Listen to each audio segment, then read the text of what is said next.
Dis-moi des mots. Véronique Zana.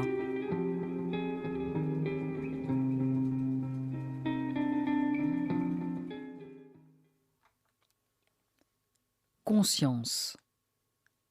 Certains la disent pleine. Un espace-temps qui viendrait apporter la solution rêvée de plénitude. Une suspension refoulée, au tragique, à la précipitation, à l'urgence.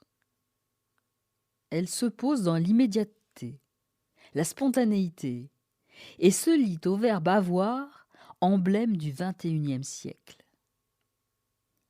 Un féminin qui dit le savoir, celui des sciences, qu'on prendrait avec soi dans un réflexif de ce verbe de possession.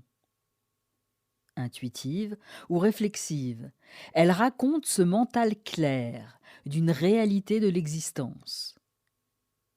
Elle se fait collective, de classe sociale, de soi ou politique. Elle se perd ou se reprend, accompagne la liberté ou l'objecteur.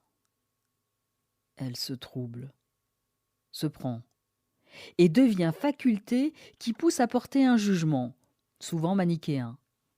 Elle se fait bonne ou mauvaise. Élastique, elle est large, alourdie, elle traîne un poids. Certains en font un cas, quand d'autres cherchent à la soulager. Le travail en dimensionne une particulière, et l'accusé fait ses déclarations en conscience. Elle est toute une affaire, et se déclare tranquille. C'est un champ qui s'ouvre à elle, quand elle ne se soutient pas de l'âme pour devenir son propre directeur. Elle se libère, se décharge, quand il y a trop gros à trimballer. D'un acquis à un pacte, c'est un reflet fugace de chaque instant. J'y pense. Et puis j'oublie.